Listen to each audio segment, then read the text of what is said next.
कल तक आप लोगों ने सुना था गीता भगवान के पत्र में कि आम खाओ पर टोकरों पे नहीं लड़ो। हमें आम खाने से मतलब होना चाहिए, हम टोकरों पे क्यों लड़ें? टोकरे शरीर हैं, हम उन पे क्यों लड़ें? हमको जो अंदर आत्मा है, ब्रह्म है, भगवान है, हमको उससे मतलब होना चाहिए। या हम अपने आनंद को ले लें। इसी संसार में दुख सुख सब है, हम उसमें से चुन लें, हम आनंद को चुन लें, हम बाकी छोड़ दें। आप फूल चुन लेते हो, कांटे छोड़ देते हो। गुलाब का फूल आपको लेना है, आप गए पेड़ के पास, वहाँ कांटे भी हैं, पत्ते भी हैं, टहनियाँ भी हैं, फूल भी है। हमको क्या चाहिए? जो हमें चाहिए वो हम चुन लेते हैं, बाकी से हमारा मतलब नहीं होता। तो जगत में भी ऐसे ही बैठो कि जो हमें वास्तव में चाहिए हम उसी को ग्रहण करें, बाकी हम छोड़ दें। समस्या तब आती है जब हम जो चीज़ हमें नहीं चाहिए उसको भी अपने अंदर ले जाते हैं, तो हमें तकलीफ होती है। और फिर उस तकलीफ को दूर करने के लिए हम बहुत सारे यत्न करते हैं। जगत वाले हैं, अज्ञान में हैं, उनको किसी से प्रॉब्लम होती है, तकलीफ होती है, तो वो अपने हिसाब से रिएक्ट करते हैं। लड़ाई झगड़ा करेंगे, बदला लेंगे, शिकायत करेंगे, कोर्ट में, पुलिस में शिकायत, कोर्ट में चले गए, बहुत कुछ वो लोग करते रहते हैं कि इसने मेरा नुकसान किया और मैं भी बदला लूँ, मैं कोई कम थोड़ी हूँ। मैं हूँ और मैं भी शक्तिशाली हूँ, तो मैं इनको कहूँ, इनसे मैं भी बदला लूँ। और जिसने आपको सताया, जब वो कष्ट में आता है तो आपका मन खुश होता है। अज्ञानता में ऐसा होता है, लेकिन आप देखो ज्ञान में आने के बाद आपका मन अब ऐसा नहीं होएगा। आपको जिसने सताया भी है, आप उससे बदला लेने की सोचते भी हो, मान लो, या उसको कुछ कहने की सोचते भी हो, तो आप उस ढंग से बदला नहीं ले सकते जिस ढंग से आप अज्ञानता में लेते थे। और मन बोलेगा कि मैं फिर नए कर्म क्यों बनाऊं? जो व्यक्ति जैसा है मैं भी वैसा ही उसके साथ व्यवहार करूं, तो उसमें और मुझ में फिर क्या अंतर रह जाएगा? ये मन आपको ज़रूर बोलेगा कि ज्ञानी और अज्ञानी में क्या अंतर है। शुरू में मान लो आप बोल बैठोगे, शुरू में मान लो आप कुछ कह बैठोगे, लेकिन उसके बाद आपका मन बोलेगा क्यों तू मैं की, क्यों बोला वाला दृष्टांत समझ में आएगा। बहुत सारी बातें आपके अंदर में ज्ञान की रोलिंग चलेगी, तो फिर आपका बदला लेने का ख्याल छूटेगा, दूसरे को 4 बातें सुनाने का ख्याल छूटेगा।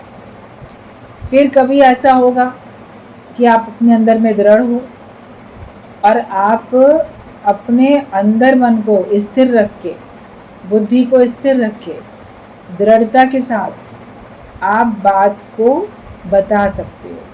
समाधान बात का करने के लिए आप अपनी बात रख सकते हो, या दूसरे की गलती को पॉइंट आउट कर सकते हो कि देखो यहाँ पे तुम्हारी मिस्टेक है, तुम अपनी मिस्टेक मानो या ना मानो। क्योंकि आप उतना भी नहीं बोलोगे तो आपके मन में घुटन होगी, आपके मन में परेशानी होगी, तो आप अपनी बात रख सकते हो। वो मान लेता है तो ठीक है। अगर अगले को आपसे नाता रिश्ता रखना होगा तो कुछ वो झुकेगा, कुछ तुम झुकोगे, कुछ वो मन को मोड़ेगा, कुछ तुम मन को मोड़ोगे, क्योंकि उसको भी आपसे रिश्ता नाता रखना है। लेकिन अगर उसको आपसे मित्रता नहीं रखनी, रिश्ता नाता नहीं रखना, वास्ता नहीं रखना, तो आपके द्वारा दी गई अच्छी से अच्छी नसीहत भी वो नहीं मानेगा, अपनी गलती रियलाइज़ नहीं करेगा। तो उस मोमेंट पे आप क्या करते हो कि आप उसको छोड़ देते हो कि ये जो करेंगे सो भरेंगे, तू क्यों भयो उदास। कबीरा तेरी कोठरी गलकटे उनके पास, जो करेंगे सो भरेंगे, तू क्यों भयो उदास। मैं आया हूँ यहाँ पे आनंद लेने, शांति लेने, आम खाने आया हूँ। मैं इन बातों पे क्यों झगड़ा करूँ? मैं संसारिक बातों में, माया की बातों में क्यों झगड़ा करूँ? मेरा जीवन जितना है, मेरा जीवन तो आनंद से बीतना चाहिए। तो हम उस बारे में जब हम अंदर से उसको एक बार छोड़ देते हैं तो फिर हम उस बारे में विचार नहीं करते। आप ये देखो कि जैसी बाहर की परिस्थिति होती है, उस परिस्थिति में आपकी मन स्थिति कैसी होती है, मन की स्थिति जैसी होती है वैसा ही प्रभाव बाहर की परिस्थिति का आपके ऊपर पड़ता है। उस समय आपके मन की स्थिति कैसी है? कभी आप किसी की बात को सुन के अवॉइड भी कर लेते हो क्योंकि आपके मन की स्थिति उस समय फ़र्क है, और बड़ी बात को भी आप अवॉइड कर जाते हो, हंस के टाल देते हो। लेकिन कभी आपके मन की स्थिति ऐसी होती है कि किसी की छोटी बात भी बहुत चुभ जाती है, सारी ज़िंदगी नहीं भूल पाते। तो ये हमारे अपने अंदर की मन की स्थिति के ऊपर भी तो डिपेंड करता है ना कि हमारी स्थिति क्या है। सत्संग में आते आते हमारी स्थितियाँ बदलती रहती हैं, बनती रहती हैं। ज्ञानी की भी स्थिति मन की बदलती रहती है। ये नहीं कि आप लोग सोचो कि हम ज्ञानवान हो गए हैं तो हम पत्थर बन गए, हमारे मन में कोई अलग से विचार नहीं आएंगे। मन में विचार अलग से आते हैं, लेकिन उसको आप साक्षी दृष्टा होकर देखते भी हो कभी, और फिर आप कभी उसको जैसे कि उन विचारों को आप ऐसे देख लेते हो कि उसमें आप गिरते नहीं। कभी कुछ हुआ भी उसको भूलना सीखो। पहले भूलना सीखोगे तब माफ़ करना सीख पाओगे। माफ़ करना तभी हो पाएगा जब आप भूल जाओगे बात को। आपने मुख से बोल दिया कि मैंने माफ़ किया, मगर अंदर वो बात भूली नहीं है, इसलिए वो आपके अंदर खलबली मचाती रहती है। हर बात को भूलते जाओ, बोलो ये उसका स्वभाव है, वो बिच्छू का स्वभाव डंक लगाना है, वो उसके अपने स्वभाव में है। संत का स्वभाव अगर सामने आया तो पानी से निकाल देना, नहीं सामने आया तो एक एक बिच्छू को ढूंढ ढूंढ के थोड़ी ना उसको बदलता रहेगा। उसके सामने आई बात, उसने उसको काटा, उसने निकालना चाहा, उसने उसको काटा, मगर फिर भी उसने उसको निकाल दिया। तो ये संत की स्थिति होती है, उसके अंदर की स्थिति होती है। हर बात हमारे अनुभव को बढ़ाती है। हर परिस्थिति आपको और अनुभवी बनाती जाती है। सुख मिलते हैं तो भी आप अनुभवी बनते हो, दुख मिलते हैं तो भी आप अनुभवी बनते हो। तो जो हो रहा है आपकी उन्नति के लिए हो रहा है। और जब आप अपनी आत्म स्थिति में हो तो आपको किसी का व्यवहार, किसी के शब्द, कुछ भी आपको असर नहीं करेंगे। देख भी रहे हो आप, समझ भी रहे हो, मगर आप अंदर विचलित नहीं हो रहे। तो सुनता मेरी कौन है तो किसे सुनाऊं मैं? जब कोई सुन के मानने को तैयार नहीं है तो आपको सुनाने की ज़रूरत नहीं है। हमारा नाता रिश्ता होता है तो हम ज़्यादा विचलित होते हैं। हर एक अपने आप को ये जाने कि मेरा नाता भगवान से है, और जिसका जैसा है वो वैसा करेगा। आप सड़क पे जाओ, आपको तरह तरह के लोग मिलेंगे, लड़ाई झगड़ा करके आप अपना समय बर्बाद कर सकते हो, उसका नुकसान अधिक कर सकते हो या अपना नुकसान अधिक कर सकते हो। एक बोलते हैं हरिजन तो हार्या भला।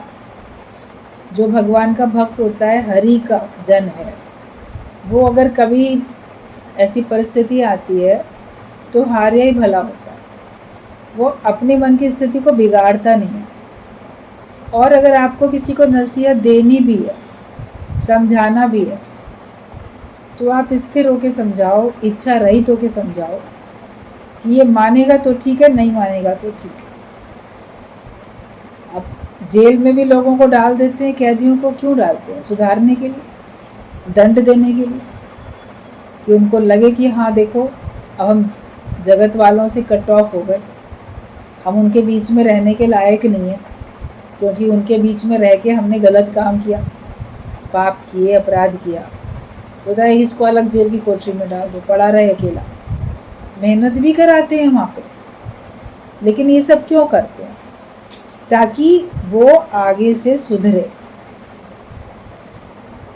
उतने दिन वो अलग रहे, बंद रहे, उसका आत्ममंथन हो, वो अपने पे विचार करे, मैंने ऐसा क्या किया, गलत किया, जिसका दंड मुझे मिल रहा है, और अब जब मैं इस जेल की कोठरी से बाहर जाऊंगा तो मैं ऐसा ना करूं कि मुझे दोबारा ये कष्ट भोगना पड़े। देते तो दंड इसीलिए है, लेकिन आप लोग जानते हो कि कितने लोग ऐसे हैं जो जेल से बाहर आने के बाद सुधरे हुए होते हैं, और कितने लोग ऐसे हैं जेल से बाहर आने के बाद और अधिक बिगड़े हुए होते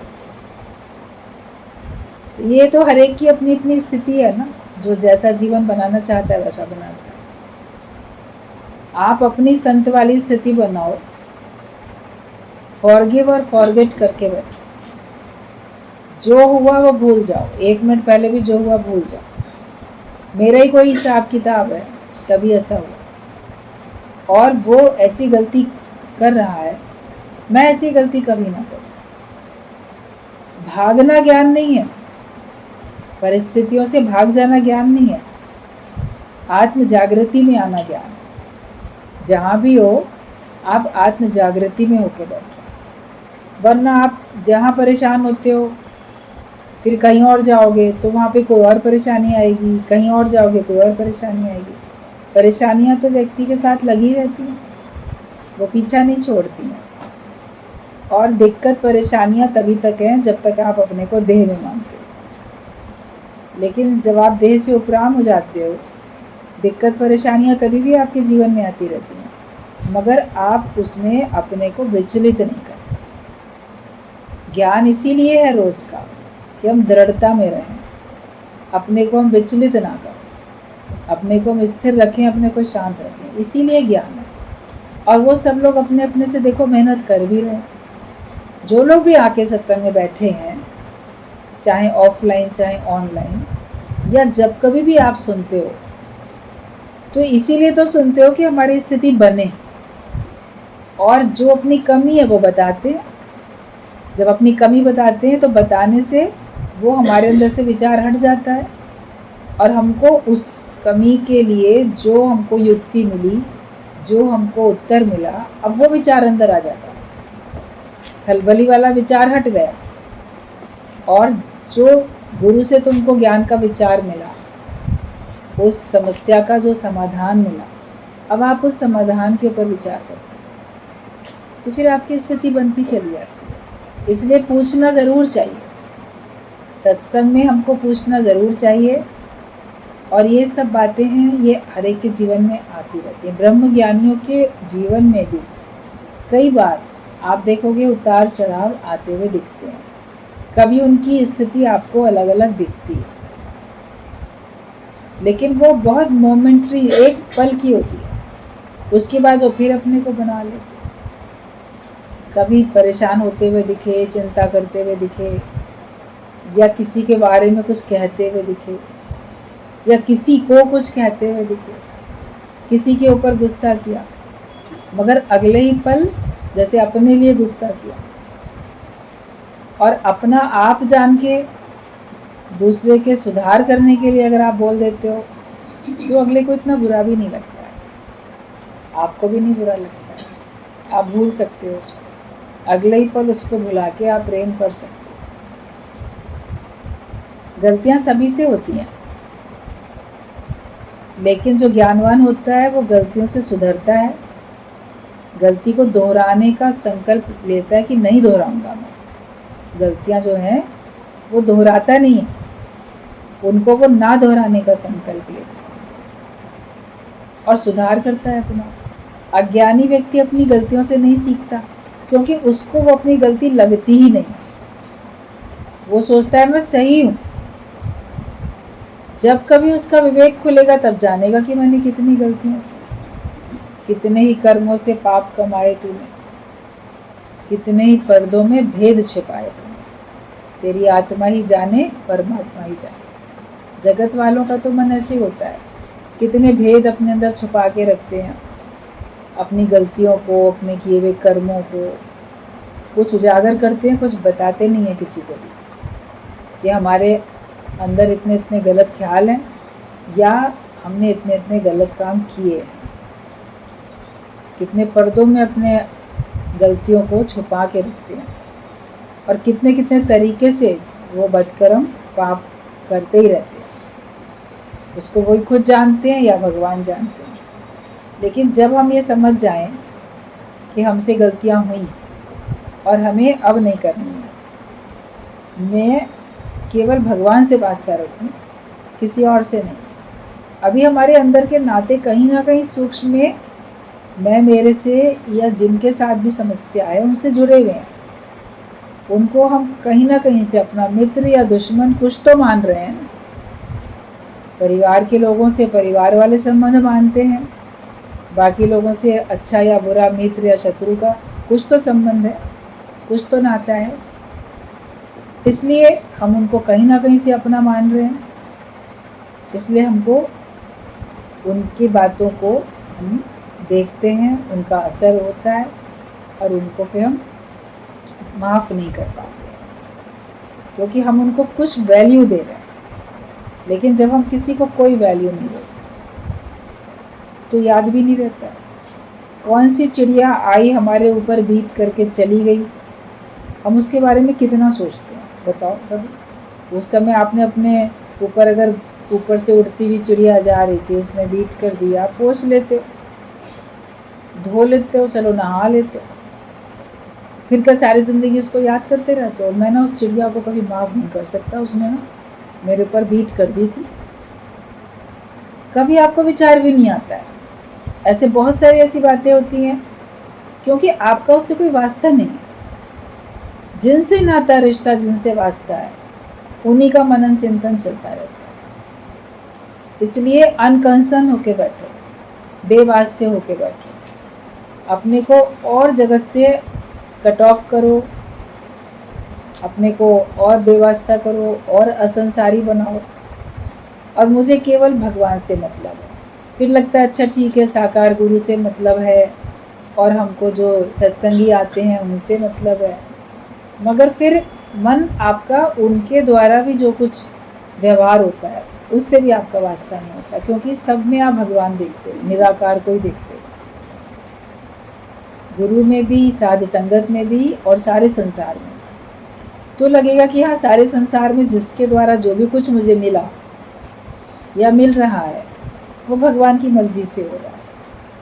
लेकिन भगवान की मर्जी से मुझे ज्ञान भी मिल रहा है, भगवान की मर्जी से मैं अपने को बना भी रहा हूँ, मैं उस समस्या का समाधान भी खोज पाता हूँ और उस समस्या का मैं मुकाबला भी कर पाता हूँ और अपने को उससे ऊंचा भी उठा पाता हूँ। ये अपनी स्थिति आपको दिखती जाएगी, और जितनी ऐसी स्थिति देगी तो आप देखोगे कि आप मस्त होते जाओगे। जैसे हम अपनी आत्म मस्ती में रहते हैं, हमने आम खाए, हम खुश हैं, हमें मिल गया जो खजाना, हम उसमें खुश हैं। जो हमें गुरु से मिला है उसको याद करो, जो संसार से मिला है उसको नहीं याद करो। आप संसार से अगर सुख भी मिले हैं ना, उनको भी अगर याद करोगे, मेरे ये बड़े अच्छे, मेरे वो बड़े अच्छे बोलोगे, हमारे तो घर वाले बहुत अच्छे हैं, बहू बहुत अच्छी है, बेटा बहुत अच्छा है, भाई बहन बड़े अच्छे। जिसको भी आप संसार से सुख मिलता है, जगत वालों के दिए हुए सुख भी अगर आप याद करोगे तो भी आप फंसोगे माया में। उनके दिए हुए दुख याद करोगे तो भी फंसोगे। तो जगत वालों को तो हमें याद करना ही नहीं है। उनके द्वारा मिलने वाले सुख भी हमें मतलब नहीं, उनके द्वारा मिलने वाले दुख भी हमें मतलब नहीं। वो एक पार्ट ऑफ लाइफ है, लेन देन है। उनसे जो हमें मिलना है वो मिल रहा है, भगवान की मर्जी से हमारा हिसाब हमको पूरा हो रहा है। मगर हमें क्या देना है सबको? हमें सबको प्रेम देना है, हमें सबको ज्ञान देना है, सबको सन्मति दे भगवान, ये हमको प्रार्थना करनी है। अगर हम प्रार्थना करना चाहते हैं तो जब आप ये सोच लोगे सबको सन्मति दे भगवान, तो आप माफ़ कर पाओ, वरना आप माफ़ नहीं कर पाओगे। और उसके बाद सबको भगवान ने अच्छी मति दे ही रखी है। कोई अच्छी मति से चलता है, कोई नहीं अच्छी मति मिलती उससे चलता है, फिर हमारा उनसे वास्ता भी नहीं। आपको अगर प्रार्थना करनी थी तो यही प्रार्थना करो बस, केवल एक, उसके बाद छोड़ दो, फिर वास्ता नहीं रखो। वो बने, वो बिगड़े, अच्छा कर्म करे कि बुरा कर्म करे, कहीं ना कहीं हमारा मन कुछ चाहता है संसार से, इसीलिए संसार की बातों को सोचता है, संसार के लोगों को सोचता है और उनके दुख सुख को अपने रिसीव करके उस पर रिएक्ट करता है। लेकिन हम अकेले दुनिया में आए हैं, अकेले ही जाना है। हमको अभी भी अंदर से अकेला होके रहना है। जैसे समुद्र गहराई में एकदम शांत है, ऐसे ही हमको एकदम शांत रहना है। हमको बाहर से भी उतना ही शांत रहना है। जितना अंदर से शांत है उतना हमको बाहर से भी शांत रहना है। तब आप देखोगे कि आपको लगेगा जो जैसी जिसकी समझ है वैसा कर रहा है, और उसका हिसाब किताब रखने वाला भगवान है। हम क्यों बीच में पड़े? हम दूसरों के चक्कर में क्यों पड़े? हमारा आगे जीवन कितना है ये हमको पता नहीं है।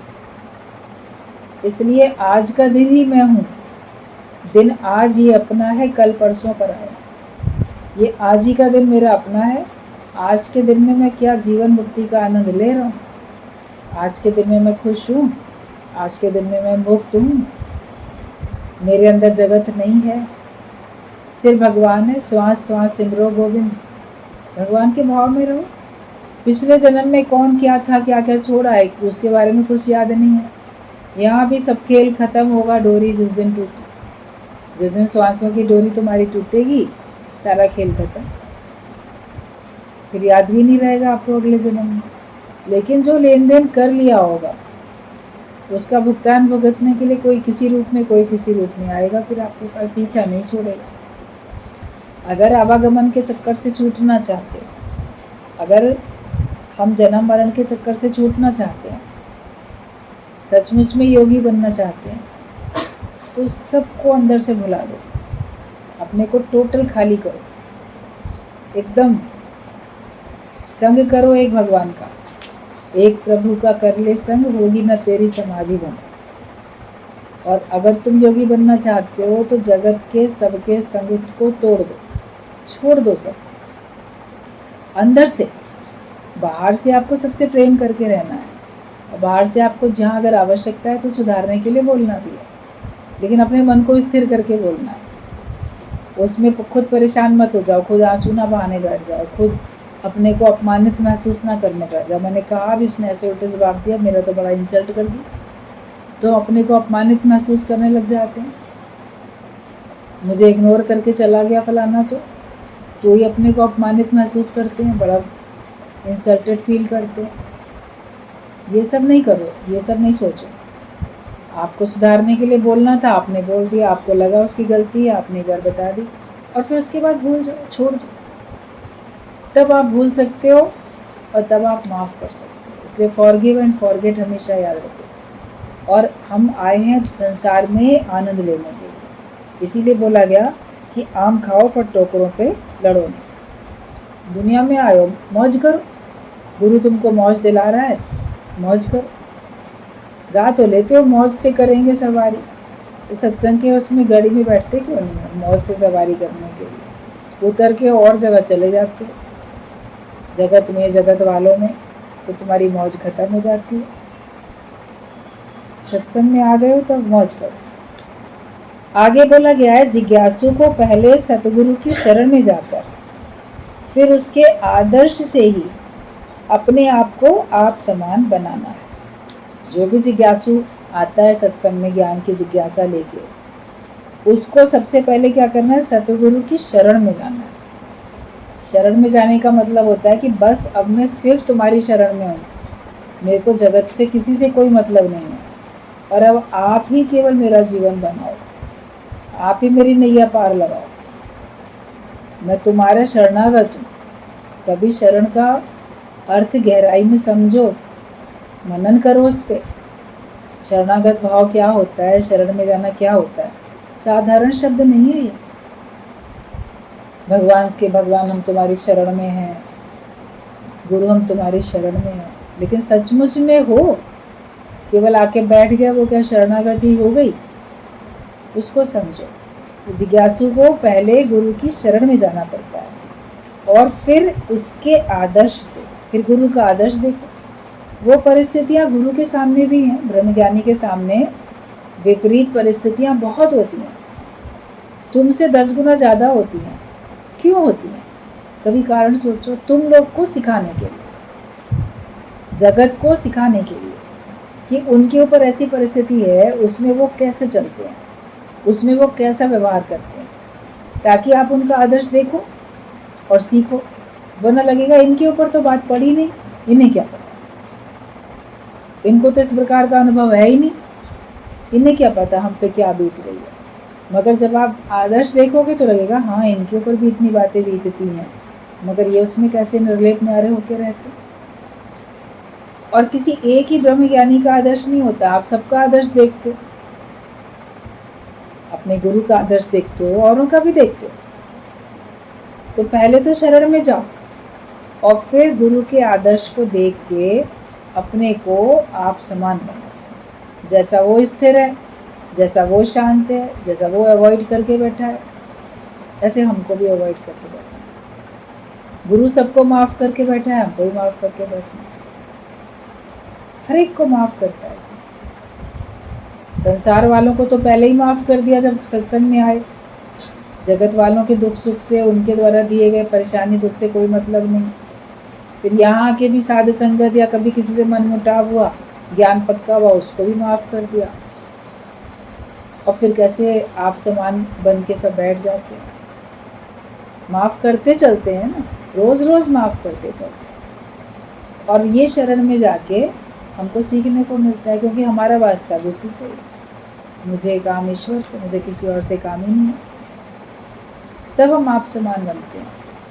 हमको ब्रह्म ज्ञान लेना है, ब्रह्म ज्ञानी होना है, हमको सच्चा संत बनना है। सच्चे संत के क्या लक्षण है? कभी सुना करो, कभी पढ़ा करो,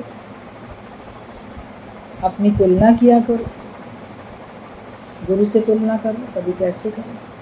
दादा भगवान ने सत्संग शुरू किया, सुनने वाले भी कई बार उनके विरोध में आए।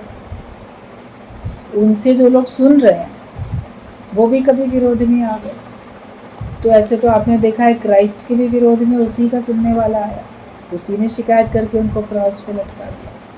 था तो उन्हीं को सुनने वाला ना, उन्हीं का शिष्य था। वैसा भी होता है, कभी सुनने वालों के घर वाले वो उनके विरोध में आ जाते थे, बहुत कुछ बातें हो जाती थी। कभी मारने की भी कोशिश की, कभी चोट पहुंचाने की कोशिश की, कभी शिकायत कर दी पुलिस में। मगर ब्रह्मज्ञानी ने हर बात को साधारण लेके अपनी बात सच्ची रखी। एक बार किसी ने पुलिस में ऐसे शिकायत कर दी कि ये घर और लोगों को बहुत बहकाते करते हैं। पूछताछ के लिए बुला लिया गया थाने में। दादा भगवान भी चले गए, एक दो और सत्संगी थे वो लोग भी चले गए, और जो जिसने शिकायत की थी वो था, उसके घर की लड़की आती थी सत्संग में। बहुत अंदर में उसको तैश था, क्यों जाती। दादा भगवान के पास तो एक थैला छोटा सा रहता था, भगवत गीता रहती थी हमेशा। बोले हम तो कुछ नहीं, ये भगवत गीता है, इसी का पाठ पढ़ते हैं, इसी को सुनने सब लोग आते हैं। हर एक अपनी मर्जी से आता है, किसी को ज़बरदस्ती थोड़ी बुलाया जाता है। स्थिरता से उन्होंने जवाब दिया वहाँ पे। बाकी सत्संगी भी थे, उन्होंने भी वही जवाब दिया। पुलिस वाले ने पूछा लड़की से, क्योंकि मैं तो अपनी मर्जी से जाती हूँ, मुझे अच्छा लगता है सत्संग। तो पूछा इसकी उम्र कितनी है? तो उम्र तो उसकी 18 साल से ज़्यादा थी, 20-22 साल की थी। तो उसने कहा, जिसने शिकायत की थी उसके घर वाले ने, पिता ने या जिसने भी, कहा तुम्हारी लड़की बालिग है, ये जहाँ भी जाती है कोई केस नहीं बनेगा, कोई नहीं बहका सकता। नाबालिग को अगर मान लो कोई करता है तो हम फिर भी थोड़ी करेंगे। जो बालिग है वो अपनी मर्जी से कहीं भी जा तो रही है ना अच्छे रास्ते पे, वो पाप तो नहीं कर रही। पुलिस वाले ने इसको उल्टा समझा दिया। तो क्या ब्रह्मज्ञानी के सामने नहीं आती? लेकिन दादा भगवान ने कोई उनसे दुश्मनी थोड़ी रखी, ना उस लड़की से ना उसके घर वालों से। उनको भी अंदर से माफ़ करके बैठे, कोई मन में मलाल नहीं था। वरना लगे देखो ब्रह्मज्ञानी हम हैं और हमारे लिए ऐसी इन्होंने पुलिस में रिपोर्ट लिखवा के शिकायत कर दी, इस व्यक्ति को तो हम कभी माफ़ नहीं कर सकते। बड़ी बात है कि नहीं? कोई छोटी बात तो नहीं है ना, बड़ी बात है। कभी सड़क पे जा रहे थे तो जिसके घर के आगे से निकले वो बहुत चिढ़ता था, क्योंकि आजकल के समय में तो स्त्रियां महिलाएं सब आएँ तो ऐसा कुछ भी बंदिश नहीं है। लेकिन इतने साल पहले 50 60 70 कितने साल पहले जब उन्होंने पार्टीशन भी नहीं हुआ था तब से सत्संग चल रहा था, और उसके बाद पार्टीशन के बाद भी आके सत्संग चल रहा था। तो कितने अभी समझो 70 80 साल पहले की बात हो सकती है, 50 60 साल पहले की बात हो सकती है। तो उस समय लोगों के घर वाले बड़े रिजिड होते थे, स्ट्रिक्ट होते थे। घर की बहुओं को या लड़कियों को सत्संग में जाएं उनको पसंद नहीं आता था। बहुएं पूरा घूंघट करके घर के अंदर रहें। पहले महिलाएं शॉपिंग करने भी नहीं जाती थी, आप लोग को पता है। जेंट्स लोग इकट्ठा सामान ला के सारे घर की महिलाओं के लिए इकट्ठा ले आते थे। सब बड़ी बूढ़ी से लेके बच्चियों तक सबके लिए इकट्ठे कपड़े आ गए, तुम लोग पसंद करके अपने आप ले लो, ये सामान जो चाहिए हम ला के देंगे। घर से निकलना ही नहीं होता। तो उस समय में कोई जा रहा है सत्संग सुनने के लिए, तो जब तक खुद नहीं सुनाए तब तक तो सोचेंगे ना आखिरकार ये क्या है, चली जाती है, हमारी बात भी नहीं मान रही। और गुरु का ज्ञान तो हम लोगों को बहुत मर्यादा सिखाता है, लेकिन अपने को मुक्त भी करना सिखाता है। मर्यादा के साथ मुक्ति भी होनी चाहिए। कि कोई और था वो ऐसे दुश्मनी करता था कि ज़्यादा बोल नहीं पाता था। फिर सत्संग के लोगों के साथ जब सत्संग ख़त्म होके पैदल पैदल दादा भगवान जा रहे थे तो उसने ऊपर से गमला फेंक दिया, गिरा दिया। जैसे बाउंड्री पे गमले रखे रहते हैं, भारी भारी गमले होते हैं, कितने पत्थर के ईंट मिट्टी के होते हैं, मिट्टी होती है उसमें पेड़ लगा होता है। ऐसे ऐसे सोच के गिराया कि इनके सर पे गिर जाए, लेकिन नहीं गिरा उनके ऊपर, वो आगे पीछे हो गए जो भी हुआ। तो लेकिन इंटेंशन तो पता चल गई, देखो फलाने ने ना हमारे ऊपर गमला फेंक दिया। कभी किसी और ने पीछे से आके फोल्डिंग या दूसरे छाते होते थे, सोचा कि इस छाते से इनके सर के ऊपर मैं मारूं, जोर से बाहर कर। क्या क्या नहीं ब्रह्म ज्ञानियों के जीवन में आया है। 2-4 बातें तो आप लोग को बता दी जाती हैं, आपको कल्पना नहीं कर सकते हो। कष्ट बाहर से भी कितनी परिस्थितियाँ, दादा भगवान के ऊपर, गीता भगवान के ऊपर, प्रमिला भगवान के ऊपर, तुम लोग के भी, सबके ऊपर, हर एक के ऊपर कोई ना कुछ होता ही रहता है। लेकिन ब्रह्मज्ञानी सबको भूल आता है, सबको माफ़ करते चलता है। उसके अंदर में कोई फ़र्क नहीं होता है कि हम इसको माफ़ करें कि ना करें। होता कि ठीक है, जो है जैसी जिसकी समझ। और जब वो अंदर से माफ़ करके बैठता है तो गलती करने वाले का मन उसको खाता है। जैसे भगवान बुद्ध को अगर किसी ने थूक लगाई और उन्होंने उसको नहीं कुछ रिएक्ट किया तो उसी का मन खाया, और 2 दिन बाद आके उसी ने माफ़िया मांगी, उनका शिष्य बन गए। अगर आप अपने ब्रह्म ज्ञान में हो, अपने आत्मा में स्थित हो, फिर कोई आपसे बुरा व्यवहार करेगा, आप उससे बदला लेने की नहीं सोचते, आप तो माफ़ करके ही बैठे हो पहले ही। आपकी दृष्टि में उसने गलत किया ही नहीं जो मैं उसको माफ़ करूं। किसी ने गलती की है तब हम उसको माफ़ कर रहे हैं, लेकिन कोई गलत कर ही नहीं रहा है, जो हो रहा है सब अच्छा हो रहा है।